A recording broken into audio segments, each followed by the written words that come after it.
Alors, bonsoir. Merci à l'AFG de nous avoir invités. Alors, juste un petit mot. L'Ordre des architectes, vous nous connaissez, mais c'est 3800 membres. Alors, on tente d'être aussi actifs et présents que vous, ingénieurs, qui êtes quand même pas mal plus nombreux que nous. Alors, justement, pour qu'on se fasse entendre, vous avez peut-être entendu parler de notre conversation publique qui se déroule en ce moment.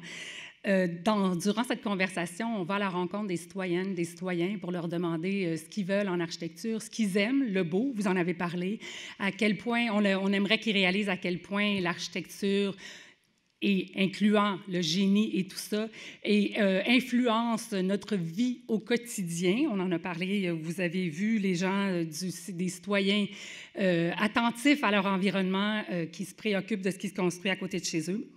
Alors, comme on va à la rencontre, on a fait le tour du Québec, on a déjà rencontré 9 villes sur 13 et on aura un événement à Montréal le 1er juin. J'espère que vous serez, parce que vous, citoyens, citoyennes, ingénieurs, on a envie de vous entendre, parce que tout ça, parce qu'on aimerait que le gouvernement adopte une politique nationale de l'architecture.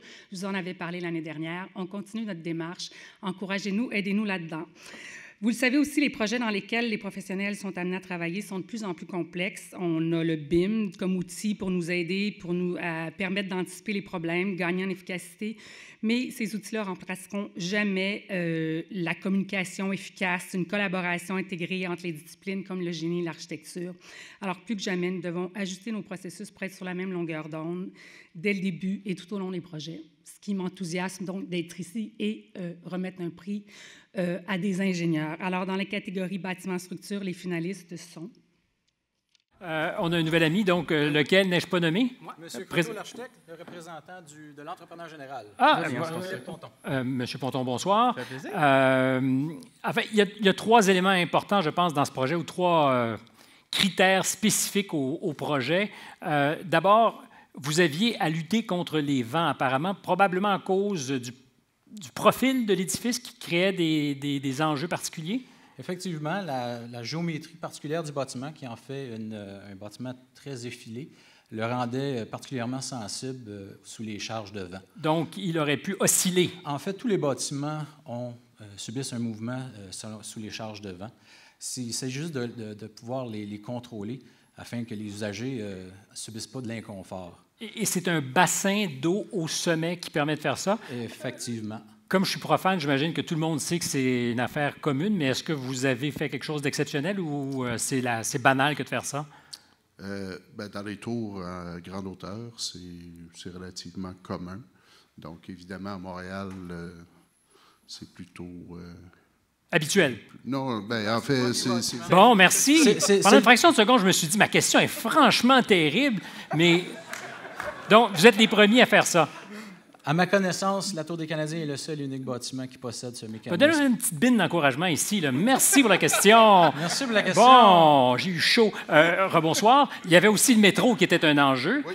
Est-ce que vous êtes de près ou de loin responsable pour les 300 000 pannes par jour sur le réseau ou jamais la Tour du Canadien n'a été responsable de ça? À ma connaissance, aucune. C'est lui. Mais l'entrepreneur... Mais il va nous dire que ça s'est super bien passé. Ça s'est très bien déroulé. Et que j'ai pas confiance en quelqu'un qui me dit ça avec autant de bonheur. Mais tantôt, vous parliez dans la présentation de 24 mois. Je dois dire que c'est quand même exceptionnel d'avoir réalisé ce projet-là en si peu de temps. Avec SDK, pour ceux qui connaissent un peu ça, on coulait des dalles de béton en 3 jours. Quelque chose qui est vraiment hors de l'ordinaire. Couler des dalles de béton en 3 jours. Imaginez-vous, il faut lever le coffrage, mettre l'acier, mettre les conduits électriques, ventilation dans les dalles, les couler, tout ça en 3 jours. C'est vraiment... Puis l'association des copropriétaires, dans 2-3 ans, ne va pas se réveiller avec des problèmes de dalles. Non, pas du tout. Ça. Excellent. J'aime beaucoup.